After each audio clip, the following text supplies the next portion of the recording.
Welcome back to UPSC Angle by R.C.Reddy IAS Study Circle. So today our point of discussion would be Ladakh and its demand for inclusion in the sixth schedule as well as the separate statehood. So in the recent past we have been witnessing continuous protest and also few people losing lives in and around this protest and the clash between the security agencies and the protesters. So as a case in point, one of the notable personalities, Sonam Wangchuk, who is the social as well as climate activist from this region, has been arrested. A point which is worth mentioning is he has been arrested under National Security Act.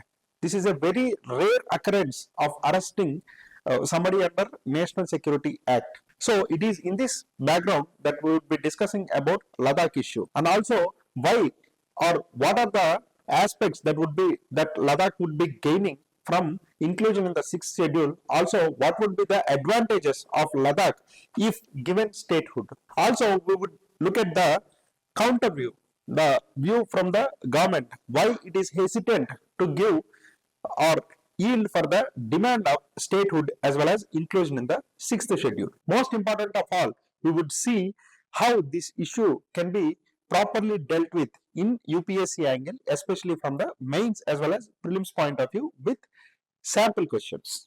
So to start with the issue, coming to the aspect of sixth schedule, the sixth schedule of constitution has been recommended or has been the result of an expert committee, Bardoli committee recommendations. So it has been included as schedule 6 of our Indian constitution, and also the articles that comprises of the sixth schedule are article 244 and article 275.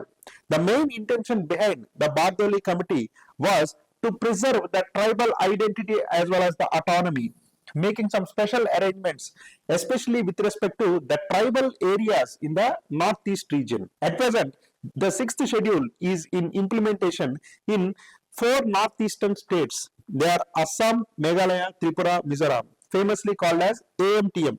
Now let us look at what does inclusion in the sixth schedule provide for any state. Inclusion in the sixth schedule would provide any state with a lot of autonomy to deal with its own issues. In coming to the issue of northeastern states of Assam, Meghalaya, Tripura and Mizoram, inclusion in the sixth schedule gives its one of a kind of autonomy to preserve its unique economy as well as tribal heritage. If we go into details, it can be broadly categorized into 4 major verticals. First and foremost, legislative powers. So, having inclusion in the sixth schedule will give these states to maintain its own autonomous district councils as well as autonomous hill councils. These autonomous district councils or hill councils will have representation from both nominated members as well as popularly elected members. The nominated members will be nominated by the local governor.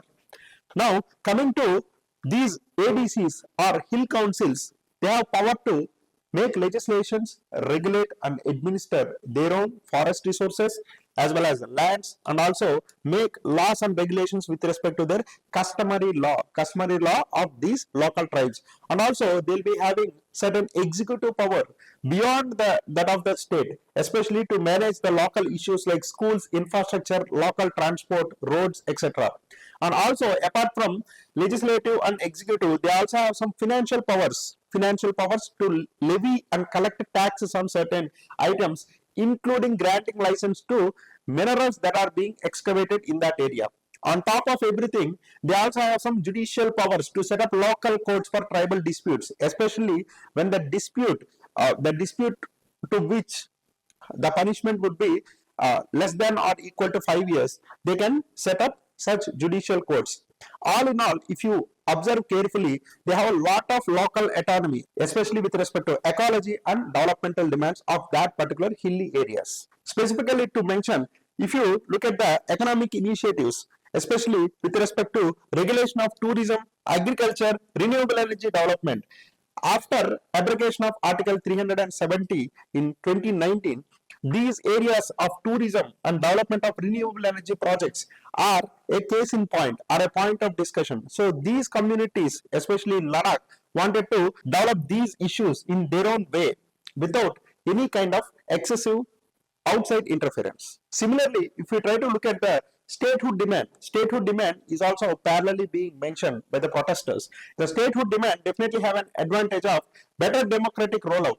That means if there is an elected government with proper legislative assembly in place of the LG, Lieutenant Governor, and Union Territory setup, there will definitely be more accountability. And also, secondly, it would lead to better political representation, full political representation, especially they can have representation in Rajya Sabha and also better voice at the center, and they can have better, well-tailored and well-suited policy and also more trust, especially after the abrogation of Article 370 and reorganization of entire Kashmir, especially Ladakh region in the form of UT. So both on the side of inclusion into sixth schedule and also asking for a statehood, definitely they have certain reasons as we have discussed just now. Now it is pertinent for us to see why, if everything is so reasonable, why the center is really hesitant. Is it without any reason? Definitely there are certain reasons, and some of these reasons are definitely valid. To look into it in a much greater detail, we should need to look at the other side of the coin. First and foremost, strategic and security concerns. As we already know, Ladakh is a border union territory.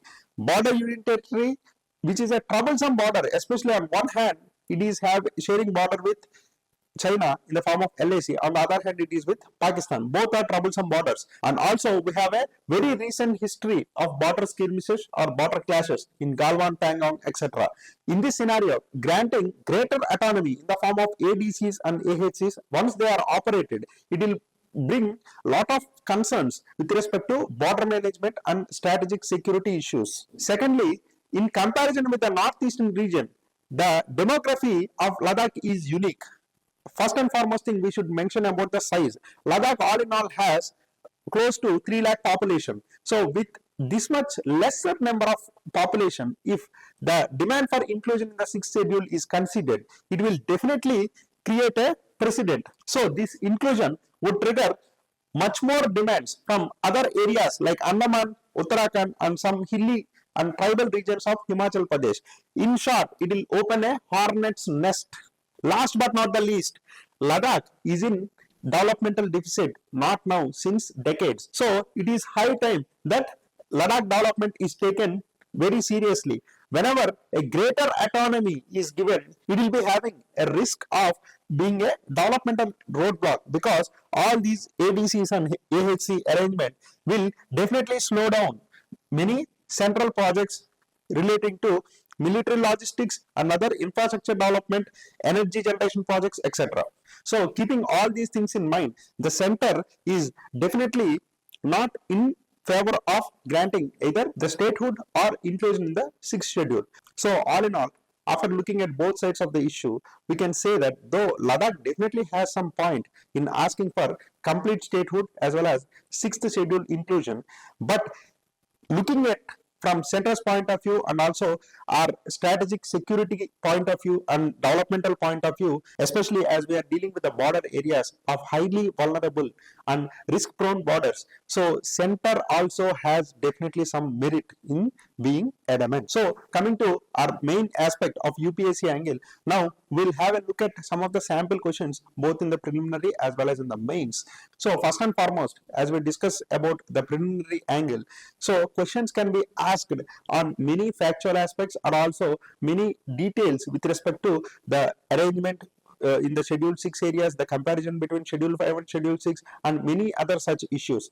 If we look at one of the sample question, consider the following statements regarding the sixth schedule of the Indian Constitution. It applies to the tribal areas of Assam, Meghalaya, Tripura, Mizoram and brought in based on Dabar Committee recommendations. Second, autonomous district councils under it have powers of legislation, administration and taxation. We have seen this already.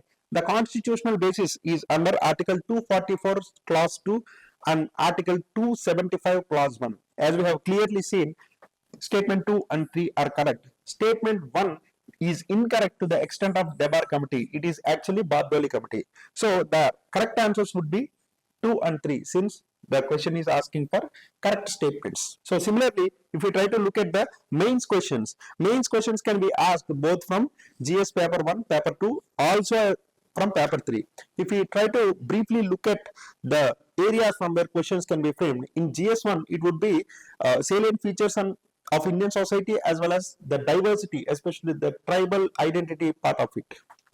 So looking at the sample question, Ladakh's demand for sixth schedule status reflects the insecurities of tribal societies in preserving their land, culture, and fragile ecology. Discuss.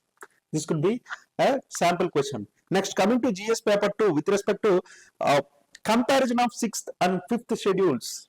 So such kind of questions are very much popular in UPSC paper 2. So next question can also be asked about functions and responsibilities of the union and state.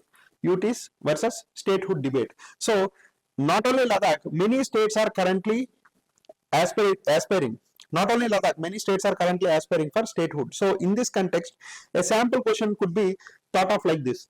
Critically examine Ladakh's demand for inclusion under the sixth schedule in the context of federalism and tribal autonomy. Do you think statehood is a more viable solution, or can there be any alternatives? So when the question is asked like this, so whatever the discussion, brief discussion we had on the sixth schedule as well as statehood, their benefits or whatever are the drawbacks or challenges that are there, so those can be discussed in your answers. Lastly, from GS paper 3, the question can be invoking the issues of challenges to internal security, mobilization of groups, the local tribal groups from Ladakh region, and also the issues of conservation, environmental pollution and degradation, etc. So if you look at the sample question, Ladakh's strategic location on the Indo-China border complicates its demand for greater autonomy under the sixth schedule. Analyze the trade-off between the national security, development and tribal rights. So this triumvirate can be made the central concept of the question. One is national security, second one is development, and third one is tribal rights. So such question can be expected. So likewise, the Ladakh issue can be looked from the lens of UPSC and find its relevance both in the preliminary as well as mains examination. The main idea of UPSC angle, as you all know, is bringing in UPSC centricity, whether in the form of mains practice questions as well as preliminary exam relevance. Keep following UPSC angle. Thank you.